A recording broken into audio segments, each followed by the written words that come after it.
Bonjour chers auditeurs, ici Peter Moore encore une fois. Par cette belle journée d'été qui commence lentement cette année, j'ai ma première entrevue exclusive avec un policier qui travaille pour la Sûreté du Québec, qui s'appelle Roch Larochelle, qui est un ami à moi maintenant. Ça fait plusieurs fois, ça fait quoi, quelques semaines qu'on communique ensemble, Roch? Ouais, ça fait quelques semaines, ouais. Ouais, c'est ça. Alors, puis là, ben, c'est ma première entrevue exclusive. Je suis vraiment excité. C'est la première fois qu'on m'accorde cette chance-là ou cette opportunité-là. Et puis, Roch a des messages très, très importants à nous livrer. Premièrement, vous le connaissez pas, fait qu'on va placer un peu dans le contexte avant de le laisser nous expliquer ce qu'il veut nous apporter de nouveau. Alors, Roch, c'est ça, toi, t'es policier pour la SQ, mais tu as du temps dans tes journées présentement pour pouvoir étudier un peu toute la magouille du monde. C'est ça qui arrive, hein? C'est ça, exactement. Donc, on est plusieurs policiers comme moi de la Sûreté du Québec où on a dénoncé la corruption du gouvernement. Donc, le modus operandi, dans le fond, il y a deux groupes criminels qui contrôlent le gouvernement, puis on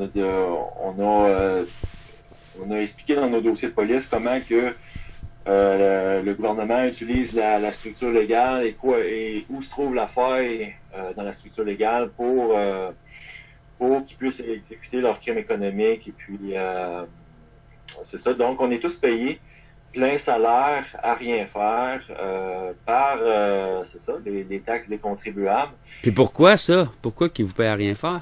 Ben, dans le fond, c'est ça, on dénonce des infractions à la loi de police, des infractions criminelles aussi qui se produisent à l'interne, au sein même de la Sûreté du Québec.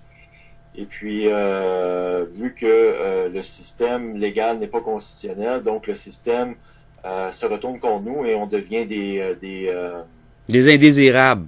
des indésirables, et puis on invente de la preuve et puis pour nous tasser. Et je vais expliquer plus tard là. Donc, ce fait-là, le fait que j'ai expérimenté moi-même la faille du système juridique, et puis par la suite, j'ai été en communication avec ces policiers-là, et j'ai rencontré des ingénieurs et des experts dans d'autres domaines. Donc, j'ai été capable de faire un portrait global de la structure mafieuse de ce groupe de criminels-là, qui est des gens très riches, donc les deux groupes de criminels que je vous ai parlé tantôt. Donc, je suis capable facilement, à l'aide de preuves, d'expliquer comment ils s'introduisent à travers le gouvernement, et puis Puis vous avez fait ça d'une façon très, très professionnelle, si je peux dire, comme une enquête policière, c'est ça, dans le fond? exactement, exactement. Je n'étais pas obligé de faire ça, moi, Peter. Moi, je pourrais me sauver avec mon argent, je pourrais voyager partout à travers le monde. Moi, c'est comme je te dis, moi, je gagne 74 000 piastres par année. Il y a un de mes amis, entre autres, qui était inspecteur commandant à la Sûreté du Québec. Lui a été payé pendant plusieurs années 105 000 par année. Il y en a d'autres, c'est ça. Puis Donc, ils vous payent à rester chez vous. Vous venez plus travailler, vous êtes trop honnête, vous autres, vous dérangez, là, mouton noir, restez chez vous. exactement. Il trouve une façon qui est le même modus. Dans le fond, c'est le même modus. Qu'est-ce que je vous explique là présentement? Chaque policier de travers le monde et chaque soldat doivent prendre conscience que c'est le même modus operandi qu'ils font partout à travers le monde. Donc, ce groupe criminel-là possède tous les gouvernements présentement. Donc, il y a le même modus operandi que je vais vous expliquer tantôt. Donc, cette expérience-là, Peter, m'amène à devenir un expert en corruption policière. C'est seulement la haute sphère policière. Je veux rassurer la population, la majorité, tous les policiers sont honnêtes. Là. On parle de certains commandants, de certains capitaines et de certains inspecteurs. Comme dans tous les domaines, c'est quelques pommes pourries, là, c'est pas tout. Dans chaque ministère, c'est seulement Ouais. quelques individus. Donc, On la s'entend. population ne doit pas crier panique, c'est pas grave. Il y a seulement quelques petites modifications qu'on doit faire dans chaque pays. Et puis, pour passer cette structure pyramidale-là, établir une réelle structure démocratique, une réelle république démocratique, où qu'on va pouvoir établir une défense pleine et entière, et puis par la suite, ça va être facile. Donc, c'est ça, je suis un expert en corruption policière et un expert en corruption gouvernementale. Ça, c'est clair que les gens doivent m'identifier comme ça. Présentement, oui, je suis un policier à la Sûreté du Québec, j'ai toujours mon matricule. On m'a enlevé illégalement ma badge. Donc, le vrai terme, c'est que je suis policier non assigné. comme les autres policiers comme moi. Est-ce que tu es confortable de donner ton numéro de matricule pour donner... Oui, mon matricule, c'est le 11246. Okay. Donc, la population doit prendre conscience aussi que ça serait illégal, ça serait un acte criminel de s'identifier policier quand on n'est pas policier. Donc, je sors présentement sur Facebook ouvertement. J'ai quelques vidéos que j'ai commentées aussi sur YouTube où que je m'identifie comme policier. Donc, c'est illégal. La population doit prendre conscience que c'est illégal pour moi de sortir à cause d'une loi que ces criminels-là ont instauré une loi maçonnique à l'intérieur de la loi de la police. Donc, l'omerta policière que les gens entendent souvent à travers des films, tout ça, cette omerta policière-là, c'est une loi du silence qui nous interdit de parler à des gens comme toi, Peter, et puis que ce soit à des journalistes ou à... Donc, c'est une loi du silence que tous les membres de l'Association des policiers provinciaux du Québec, que ce soit les patrouilleurs ou les enquêteurs, eux autres, ils sont bâillonnés dans cette loi du silence-là, puis il y a une pression extrême à l'intérieur où que la loi de la peur, comme une peur. Et puis, mais c'est un omerta, ça on en... Il y a les policiers, comme ils se rendent prisonniers de cette peur-là. Et puis aussitôt qu'il y a un policier qui dénonce des infractions à l'interne, mais tout son courage que ce justicier-là démontre, ben les autres policiers, vu qu'ils ont peur, ben ils attaquent ce policier-là. Donc, et puis le système légal prend pas en charge le policier qui veut dénoncer à cause de cette faille monumentale là, dans le système juridique là, que je vais vous expliquer. Ben, il y a aussi, je pense, le fait que dans le fond, en vous envoyant chez vous comme ça, puis en disant restez chez vous, tout ça, ils mettent comme tout ça sur la glace, si je peux dire, fait qu'il y a rien qui se règle, il y a pas de procès qui s'établit, fait qu'il y a pas vraiment, on n'arrive pas à une vérité. Fait que dans ce temps-là, raison de plus, dans tout le système légal aussi, tu peux pas vraiment aller public et dire un tel m'a volé si le procès n'est pas terminé. Exactement. Ils nous cachent, dans le fond, le gouvernement nous cache à la population. Donc, ils ont des membres au sein du gouvernement, et puis, dans le fond, ils nous cachent pour cacher ce modus operandi-là. Dans le fond, le modus operandi, quand je parle comme ça, je parle un peu un langage de policier, mais dans le fond, c'est une façon de procéder. Un modus operandi, c'est une façon de procéder. Ouais, c'est ça. Ces criminels-là utilisent à travers le gouvernement, à travers la structure juridique. Donc, ils protègent, ils nous cachent parce qu'ils veulent protéger Donc, il faut que tu saches aussi, Peter, et la population doit savoir que j'ai fait une plainte à la commission Printemps Érable 2012 où je dénonce clairement cette faille-là. Tous les policiers comme moi qui sont payés non assignés, qui sont payés plein salaire rien faire, je dénonce ça. Donc, cette faille-là amène les débordements policiers parce qu'ils sont, cette haute sphère policière-là, ces officiers-là qui sont corrompus, dans le fond, ils deviennent juges et partis de leur propre cause. Donc, lors d'une manifestation, ben, dans le fond, dans ma plainte, j'explique pourquoi les gens manifestent, dans le fond, les gens, et puis pourquoi il y a des débordements policiers. Mais là, le gouvernement, vous devez savoir que le gouvernement cache ma plainte. Ils m'ont pas donné de nouvelles. Et puis, c'est ça. Tout ce que je dis, dans le fond, qu'est-ce qu'ils vont essayer de faire? Ils vont sortir publiquement. Ils vont essayer de nous discréditer.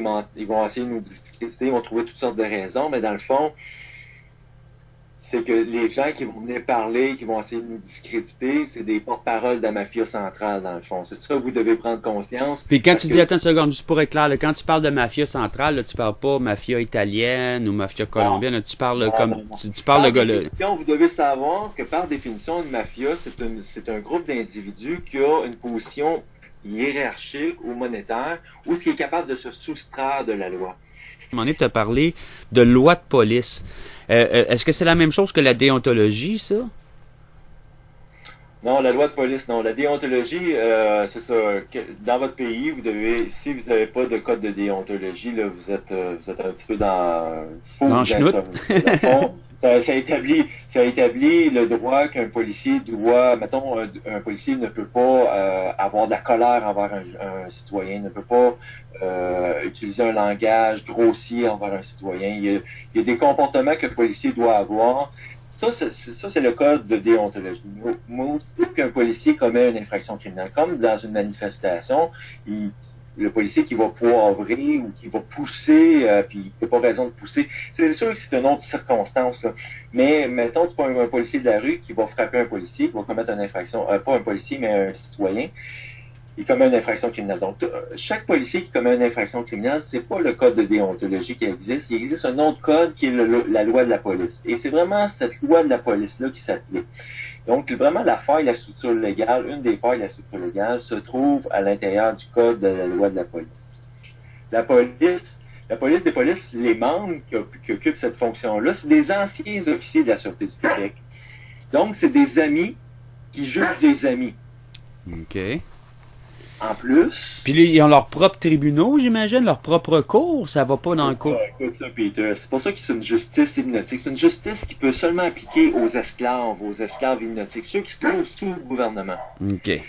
La justice que la population demande, elle peut pas avoir lieu, Peter. C'est impossible. Pas dans la structure présente, en tout cas. Impossible. C'est pas une structure démocratique, c'est une structure, c'est une dictature des marchés, c'est une dictature, dans le fond, beaucoup d'experts expliquent que c'est un fascisme social. Ouais. Dans le fond, il y en a qui vont dire que c'est une corporatocratie, mais dans le fond, c'est pas une corporatocratie parce que c'est des criminels super riches, les Illuminati, qui contrôlent les corporations, dans le fond, et qui contrôlent le gouvernement. Donc c'est ça. Ils mettent, dans le fond, des officiers, des anciens officiers à ces postes-là, et puis... Puis eux, c'est la police de la police, là. Où sont leurs bureaux? Cette police-là, puis tout, c'est où Castro, c'est leur bureau. Là. Au Vatican? Le siège social, Peter, se trouve dans le même bureau que le siège social. Il se trouve dans le siège social de la Sûreté du Québec, qui est le 1701 rue Partenay. Il se trouve dans les mêmes bureaux que l'administration que leurs amis, que les officiers qui doivent arrêter et enquêter, là, okay. Ils se trouvent dans le même immeuble à bureau. En plus... Ils sont tous collègues, dans le fond. Ben, dans le fond, c'est ça qu'on voit, ils complotent entre eux. Quand on dénonce, first, ils transmettent... Quand on dénonce une infraction criminelle commise par, mettons, un officier qui va être corrompu par les membres de la mafia, qu'est-ce qu'ils font? C'est qu'ils vont comploter ensemble. Ces gens-là, ils vont comploter ensemble avec les membres de la police, de la direction des affaires internes. Mm-hmm. Ils vont comploter ensemble pour taire l'infraction interne. Alors que quand on transmet l'information, il faut qu'ils enregistrent notre plainte dans un registre de la Sûreté du Québec. Après ça, il faut qu'ils envoient notre plainte dans le registre du ministère du ministre de la Sécurité publique. Le ministre, lui, nos plaintes qu'on envoie, là, il enregistre rien, ce style-là. Là. Il fait pas son travail. Là. OK. C'est un criminel, lui. Puis en plus, ces gens-là, cette direction-là de la Sûreté du Québec, ils enregistrent pas notre plainte. Fait qu'ils cachent ça, ils sont juges et partis de leur propre cause. En plus, le tribunal à l'interne, là, c'est pas juste moi qui dis ça. L'inspecteur commandant à la Sûreté du Québec, Raymond Neveu, même chose, là. Il dit la même chose, il est capable de prouver la même chose. On est plusieurs comme moi, payés à rien faire, puis on est tous capables de prouver ça. Parle-nous donc de Raymond Neveu 2 secondes. C'est qui, lui? Raymond Neveu, écoute, lui, il a dénoncé une contrebande d'armes à feu et de drogue gérée par la Sûreté du Québec. Et vos armes à feu, là, le registre des armes à feu, là, c'est pas sécuritaire pendant tout ça. C'est de l'estimante. C'est de l'estimante, cette affaire-là. À quoi ça sert? Moi, lui, il a dénoncé une contrebande d'armes à feu, là, dans le district de la Côte-Nord. Puis dernièrement, là, il se bat depuis 10 ans, ça s'est retourné contre lui, ils l'ont accusé, c'est comme de quoi c'est lui qui faisait la contrebande d'armes à feu. Faut-tu être grave, faut-tu être asti... Mais là, ces gens-là qui l'ont accusé, ils ont été, vu qu'il y a eu, que les journalistes ont sorti ça, tout ça, ben là, pour rassurer la population, puis pour démontrer à la population qu'il y a une justice démocratique, là, ils ont mis ces policiers-là criminels qui faisaient cette contrebande d'armes à feu-là, ils les ont mis dehors.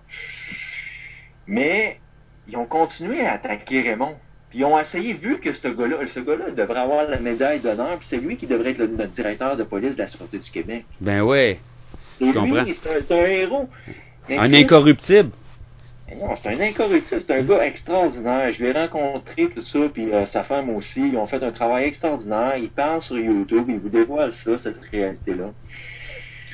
Donc, ils ont pas arrêté, ces officiers-là. Ils ont continué à compléter, vu que... fait que ça continue, ça, là. Vu que la haute sphère protège la franc-maçonnerie.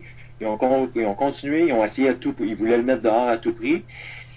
Et vu qu'on est incapable dans le tribunal, je vais vous expliquer tantôt aussi le tribunal de la loi de police, vu qu'on est incapable d'établir une défense pleine et entière à l'intérieur de ce tribunal-là, donc il s'est fait congédier illégalement cette année. Ils ont inventé de la preuve. Qu'est-ce qu'ils font? C'est qu'ils inventent n'importe quoi. Moi, j'ai un informateur aussi dans le district de l'Estrie. Mais, juste pour revenir un avocat, qui est un avocat, écoute ça, Peter. Même chose, 2000 armes à feu antiques, des armes à feu de grande valeur qui ont disparu du registre de la Sûreté du Québec. Ça, c'est des armes qui avaient été saisies, quoi? C'est des armes qui avaient été saisies puis qui avaient été... fait que sont comment ils appellent ça? Qui avaient été promis à un musée. Donc, ça avait été vraiment promis à un musée. Le musée m'a amené, les armes n'arrivaient pas. Fait qu'ils ont engagé cet avocat-là, qui est M. Proulx en Estrie. Mais juste une seconde, juste pour être sûr parce que je veux aussi m'assurer que l'auditoire comprend bien. C'est pas tout l'auditoire qui est au courant de des fois tous les détails. Fait que des fois, je vais te demander des spécifications. Là. Par exemple, une fois que des armes comme ça sont saisies par un corps policier, comme dans ce cas-ci, la Sûreté du Québec, ces armes-là sont remisées dans un endroit, là, un entrepôt à évidence ou quelque chose comme ça. Est-ce que je me trompe? Exactement. Okay. Sont entreposés, sous-scellés, avec des numéros, puis c'est facilement facile de les retracer. Mais c'est difficile de les voler. Dans le cas de l'Estrie, l'avocat a fait beaucoup de recherches, M. Proulx, qui est retraité depuis 4 ans, mais qui continue à faire son métier par temps perdu, fait des recherches et puis il était capable de retracer les numéros, les armes. Les armes n'ont pas été détruites. Donc, il y a beaucoup d'armes qu'on n'est pas capable de retracer. Donc, ces armes-là ont été revendues. Donc, ils ont été volées, premièrement? Soit revendues sur le marché noir ou données aux membres de la franc-maçonnerie. Écoute, je peux pas, moi, je m'avance un petit peu là-dessus. On n'est pas capable de faire cette preuve-là, mais je sais que... Mais on peut dire qu'ils ont été volées, ces armes-là. Elles sont plus dans l'entrepôt d'évidence, là. Je me trompe. C'est ça, exactement. Okay. Mon discours, il faut pas que ça l'amène les gens à révolter. C'est ça que je veux en venir. C'est que je veux amener les gens à une intelligence supérieure pour qu'ils puissent s'organiser ensemble, à établir un médium public, puis qu'ils puissent contribuer ensemble à faire, puis élever la conscience first. Ce médium public-là va élever. Mon discours aussi sert à ça, à élever les forces policières pour que ces forces policières-là puissent arrêter les membres de leur gouvernement. Parce que toi, t'es policier, tu connais les policiers, fait que tu sais que ces gars-là sont bien intentionnés, que s'ils comprenaient vraiment la magouille, ils embarqueraient avec toi pour aller arrêter ces graves criminels-là, c'est ça, hein? Le système d'éducation, comme je vous dis, sont hypnotisés par une fausse criminologie depuis, comme je l'ai dit, depuis 1913 en Amérique du Nord. En Europe, c'est depuis plus longtemps. Mais c'est les mêmes personnes qui ont financé, dans le fond, faut que vous compreniez que c'est les mêmes personnes qui ont financé toutes les guerres. C'est les mêmes personnes qui ont financé Adolf Hitler. Donc, c'est les mêmes groupes obscurs qui ont financé tout le monde, qui ont financé ces guerres-là. Donc, c'est dur à croire, mais on est capable d'établir cette preuve-là hors de tout doute, facilement. Il y a beaucoup de gens aussi, il faut que vous sachiez aussi qu'il y a des policiers. Il y a un policier, présentement, Éric Martin, qui dénonçait l'opération Marteau. Qui dénonçait la corruption de l'opération Marteau, mais aussi de la commission de la construction. Il s'est fait, selon nous, il s'est fait assassiner dernièrement. Il a disparu durant le temps des fêtes. On vient de retrouver son corps dans le fleuve, là 2 semaines. Une de nos avocates aussi, l'avocate de Raymond Neveu, le commandant inspecteur qui a dénoncé la contrebande d'armes à feu, qui venait d'Haïti. On va visiter sa famille. Les francs-maçons sont en Haïti, la Sûreté du Québec aussi. Donc, elle est morte là-bas. Sa famille est sûre qu'elle s'est fait assassiner. Il y a eu un gars aussi, je parlais avec un... Ça, c'est d'une avocate que tu parles, qui s'est fait assassiner, là. Avocate qui s'est fait probablement... T'as pas son nom, hein? Écoute, je l'ai pas, là. Okay. Il y a un autre gars ici en Gaspésie, un gars qui dénonçait beaucoup la corruption au Nouveau-Brunswick. C'est un coureur. Tout d'un coup, il est en train de courir, il fait une crise de cœur sur un chemin de terre. Ça regarde pas bien, Peter. Ils peuvent mettre une toxine, peuvent jeter une personne en bas d'un édifice. On a vu ça avec le gars qui est sorti dans le véhicule à air comprimé en Inde, qui s'est fait assassiner. Mais là, ils disent qu'il est tombé, c'est un accident, qu'il est tombé d'un immeuble. Mais il y a d'autres, on va dire que c'est un suicide parfois. C'est difficile de prouver. Ouais. Ils s'installent dans la société à travers. Ils tuent tous les gens qui dénoncent et puis pour s'instaurer, c'est pour ça c'est pour ça que c'est le travail de policier. C'est un travail de policier. Là, je reviens, Peter, à la loi de la police, le tribunal de la loi de la police. La population doit savoir c'est ça, le tribunal, le gouvernement, l'entité criminelle qui est votre gouvernement, a placé 3 membres qui siègent au tribunal de la loi de police. T'as le directeur de la Sûreté du Québec. Donc, je vous ai dit tantôt que le directeur de la Sûreté du Québec, la loi de police s'applique sur lui. Bien sûr. Donc, c'est anormal que le directeur, que la loi de police s'applique, qui juge des infractions que ses membres peuvent exercer, ou que ses officiers peuvent exercer contre lui, comprends-tu? OK. Il y a un petit conflit d'intérêts. Il y a vraiment un conflit d'intérêts incroyable, c'est ridicule. Là, fait que donc, si un policier dénonce un officier qui est corrompu par la mafia centrale, ben c'est le directeur. Qui est probablement... Écoutez, je peux pas dire m'avancer trop par rapport à ça, s'il est franc-maçon ou pas, mais c'était normal qu'on place une personne à la tête d'un tribunal, une personne que la loi s'applique dessus. L'autre personne, c'est un ancien dirigeant de la direction des affaires internes, qui est probablement un ancien officier de la Sûreté du Québec. Encore une fois, il y a un conflit d'intérêts incroyable. Et l'autre, une autre personne, c'est un avocat. Okay. Donc, la justice, l'intégrité du corps de tout corps policier du Québec, Peter, s'applique. Toute responsabilité-là, Peter, là, c'est ces 3 personnes-là, qui n'ont pas d'affaires là, puis qui doivent juger les policiers qui dénoncent des infractions criminelles commises par des officiers de la Sûreté du Québec ou des officiers de d'autres corps de police. Est-ce que c'est eux également qui jugent, par exemple, une plainte qui est faite par un policier par rapport à des collègues corrompus, quelque chose comme ça? Eux autres, oui, c'est ça. C'est eux autres qui vont juger ça. Okay. Et puis c'est pas eux autres qui vont enquêter ça. Eux autres, ils vont recevoir la plainte puis de la DAI, de la Direction des normes professionnelles. Ils vont recevoir cette plainte-là. Et puis alors là, nous, dans ce tribunal-là, c'est impossible pour nous.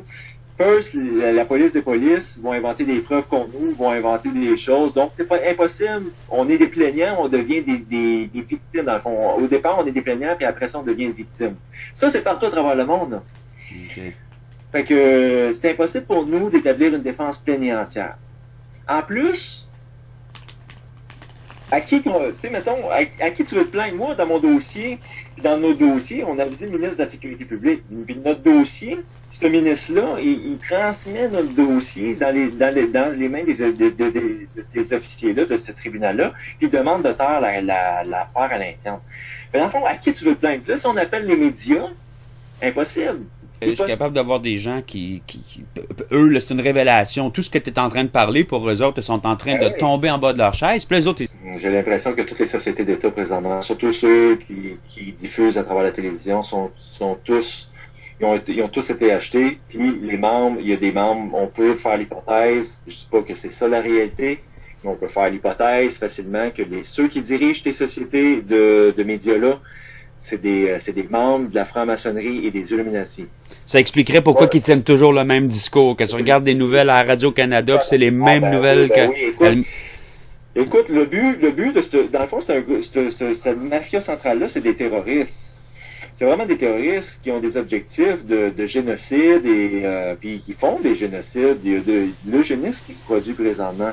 Donc, c'est un groupe de terroristes, puis vous pouvez le voir à travers votre télévision, là, ils s'amusent à vous faire peur. Ils vont seulement vous dire ils vont vous parler de la pire aspect de la société. Ils ne parleront jamais que la société c'est une bonne société, des choses bonnes, tout ça. Si vous dites, c'est un petit message. Mais le reste du temps, ils s'amusent à vous faire peur. Qu'est-ce que je vous dis, là? Faites un petit peu des recherches, là, les policiers, là, les soldats, là. Mais vous travaillez, excuse-moi, là. Mais vous travaillez, là, vous protégez dans le fond d'une structure criminelle, des criminels qui commettent des crimes humanitaires et des actes criminels sur votre propre famille. Faut que tu saches, Peter, aussi que chaque commission d'enquête, puis ça, c'est pas juste moi qui est capable de prouver ça, mais l'inspecteur commandant Raymond Neveu peut le prouver facilement. Chaque commission d'enquête est un instrument d'hypnose. Ça sert absolument à rien. Vous gaspillez des millions et des millions d'argent. Ça n'a aucun pouvoir légal, une commission d'enquête. Donc, toutes les commissions du passé, ont servi absolument à rien. Fait que ces personnes-là, c'est des personnes de cœur, mais le système légal est complètement sous l'emprise de la mafia. C'est avec qui tu veux parler? Mais la population qui ose, l'esclave hypnotique qui ose dire que si c'est vrai, si ça serait vrai, on le saurait. Mais là, tabarnak, là, c'est dans le champ de patate, mon chum, là. Ben, je dis, en même temps... À qui tu veux qu'on se plaint? Exactement. Moi, je risque ma vie, là. Je fais affaire avec toi, Peter, parce que t'es populaire sur Internet, tu peux aller me chercher des millions de vues, là. Mais à qui tu veux... À qui voulez-vous qu'on avise?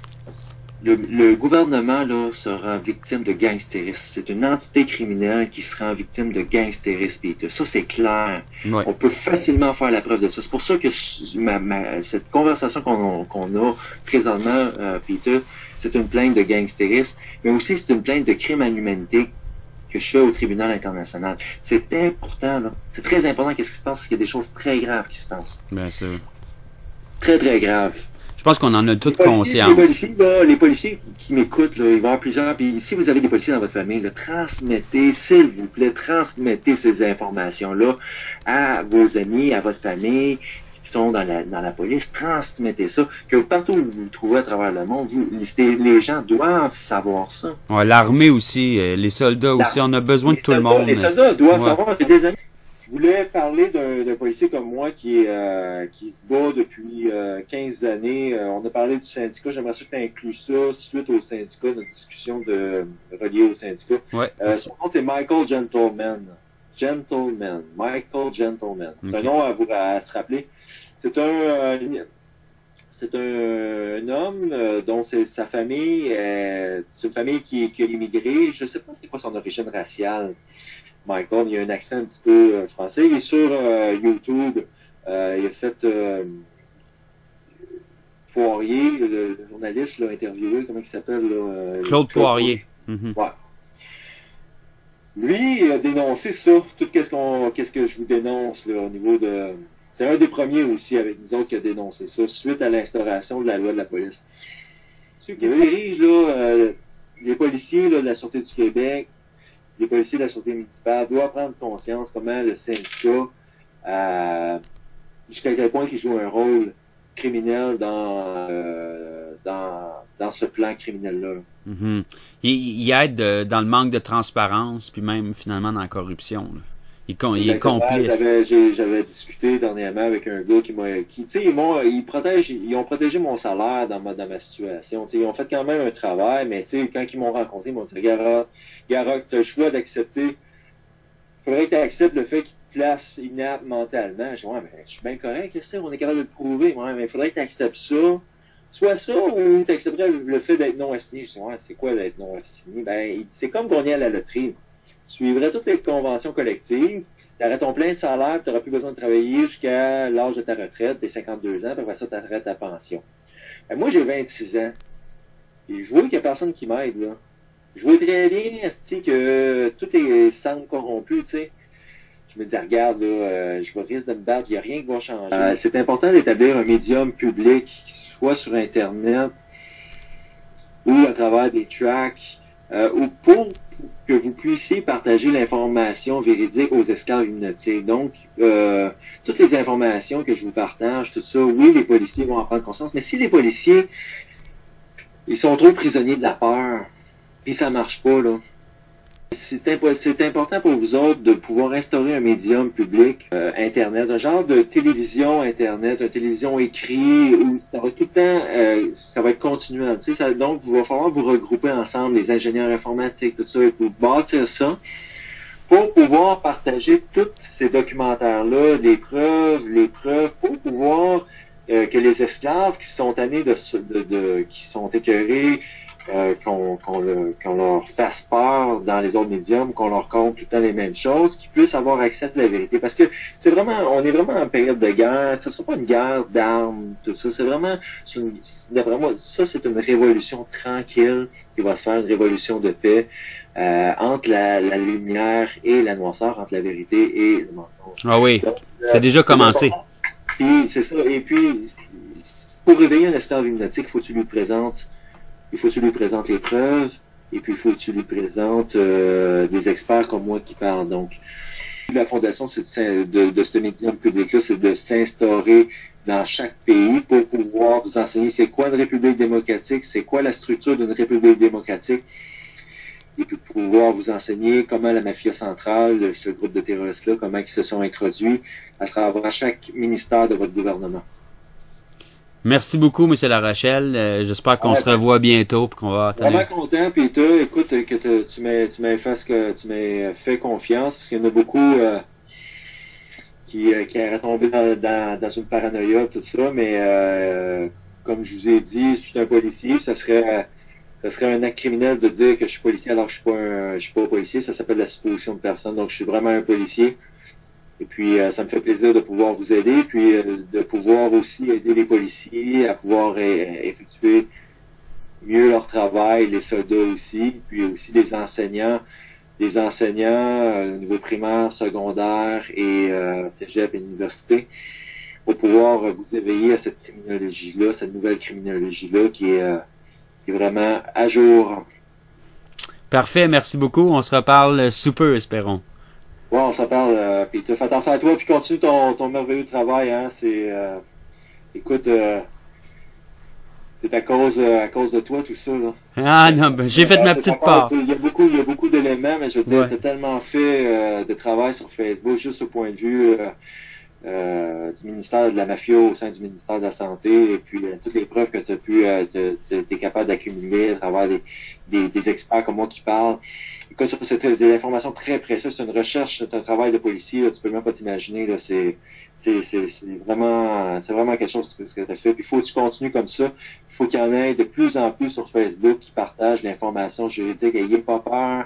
Ayez pas peur du jugement. Puis si vous faites juger, c'est correct. C'est correct parce que vous avez semé une graine de lumière, où il y avait de l'obscurité, puis l'obscurité se défend de ça, donc c'est correct, il faut vous déranger, c'est en sommant la vérité. N'ayez pas peur de sortir de la peur, puis de vous affirmer sur Facebook. On n'est pas beaucoup, là, mais il faut plus qu'on va être, plus que le shapeshifter, l'effet du 100e singe, du 101e singe, va s'effectuer au niveau de la physique quantique. Donc, écoutez, inquiétez-vous pas, paniquez pas, évitez les manifestations le plus possible. Si vous voulez manifester, ben faites attention parce que c'est ça, ces gens-là, ils introduisent des gens pour briser, pour justifier des lois dictatrices. Donc, essayez d'éviter la manifestation, essayez plutôt d'établir un médium public pour éveiller d'autres esclaves hypnotiques, t'sais. Et puis ça va marcher. Les policiers, c'est des gens de cœur et écoutez, il va y avoir beaucoup de policiers qui vont s'éveiller suite à ce reportage-là, et puis il va y avoir des soldats aussi. Donc, les enseignants, c'est important aussi que vous partagez ces informations-là. Ayez confiance en vous, soyez forts, puis on va vaincre facilement ce groupe de criminels-là si tout le monde participe. Génial. Ouais. Gloire à la résistance. Attention à vous autres, puis prenez soin de vous, puis n'oubliez pas que l'amour, c'est un entraînement continuel à être à la lumière du moment présent. L'amour véritable, l'énergie véritable, il faut s'entraîner. Il faut respirer, s'entraîner à respirer, puis à demeurer dans la lumière, puis à sortir de votre état d'hypnose, qui est votre mouvement pensif. Faut vous concentrer. Donc, Peter, écoute, on s'en reparle, on pourrait faire d'autres oui, on va faire d'autres capsules. Je suis pas mal certain que les gens devraient apprécier. Fait que... Éric Granger fait un grand travail aussi. Il y a d'autres personnes aussi, un Dion, je pense. Fait que si ces gens-là aussi, s'ils veulent m'interviewer, ça va me faire plaisir. Mais c'est important qu'on se réunisse tous ensemble, qu'on arrête d'être divisés. Parfait. Merci à toi, Peter, puis continue ton bon travail, puis les gens, la population du Québec puis la population du monde là, sont très chanceux de t'avoir. Ah, même chose pour nous, on est chanceux de t'avoir aussi, c'est gros ce que tu viens de nous révéler là. Ça fut un honneur puis un plaisir, Rock. C'est ma première entrevue exclusive, je suis flatté. Tu mérites ça, Peter, puis j'espère que ce sera pas la dernière puis que tu vas en avoir d'autres. Parfait, à bientôt. Merci à toi, man. Peace out.